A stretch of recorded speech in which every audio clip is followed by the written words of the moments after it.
சகோதரிகளுக்கு என்னுடைய ரமலான் நல்வாழ்த்துக்கள். என்னுடைய இஸ்லாமிய சகோதர சகோதரிகளுக்கு என்னுடைய ரமலான் நல்வாழ்த்துக்கள். கான்பிடென்ட்டா இருங்க, நல்லதே நடக்கும், வெற்றி நிச்சயம்.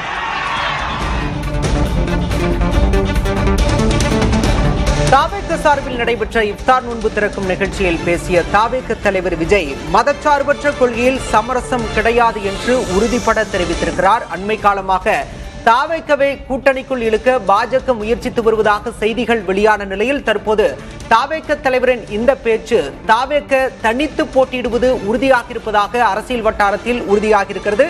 அண்மை செய்தியாக பார்க்கின்றோம்.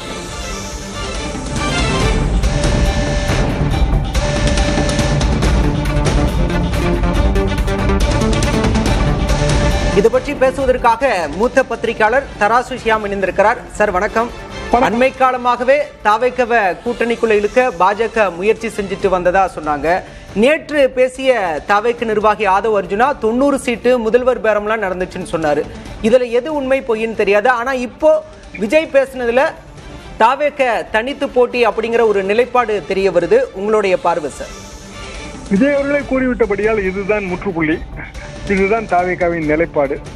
234 தொகுதிகளிலும் தனித்து போட்டி அல்லது விஜயை முதலமைச்சராக ஏற்றுக்கொள்ளக்கூடிய சிறிய வளருங்கட்சிகளுடன் கூட்டணி வைப்பார்கள். அப்படியும் நாம் இதை புரிந்து கொள்ளலாம். அதிமுக பாரதிய ஜனதா கூட்டணி கிடையவே கிடையாது, குறைந்தபட்சம் இந்த தேர்தலுக்காவது கிடையாது என்று நாம் புரிந்து கொள்ளலாம். காரணம், அரசியலிலே தேர்தலுக்கு தேர்தல் நிலைப்பாடு மாறலாம், அது தவறு என்றெல்லாம் சொல்ல முடியாது. மதசார்பற்ற என்பதை அவர் அழுத்தி கூறியிருப்பதால் பாஜக பங்கு பெறுகிற கூட்டணி என்றும் நாம் பொருள் கொள்ளலாம். எதிர்காலத்திலே ஒருவேளை அதிமுக பாரதிய ஜனதா கூட்டணியை விட்டு வெளியே வந்தால் இந்த நிலைப்பாடு மாறலாம். காரணம், பேரம் நடந்தது உண்மை, அது ஆதவ அர்ஜுன் அவர்களும் ஒத்துக்கொண்டிருக்கிறார்கள். அதற்கு முன்பு அது வெளியே தெரிந்த விஷயம்தான். இத்தனை தொகுதிகள், என்னென்ன மாதிரியான பதவி பகிர்வு என்ற பேரம் நடந்தது. சனிக்கிழமை வரைக்கும் ரொம்ப தீவிரமாக நடந்தது. ஆனால் எடப்பாடி பழனிசாமி அவர்களும் அதற்கு சரியான முறையிலே அவர் அந்த பேரத்திற்கு படியவில்லை. சொல்லப்போனால் ஒரு முறை அவர்தான் கொடியசைகிறது, பிள்ளையார் சொல்லி போட்டாகிவிட்டது என்றெல்லாம் ரொம்ப உற்சாகப்பட்டார். ஆனால் விஜய் அவரது நிலைப்பாட்டிலே உறுதியாக இருந்திருப்பார்.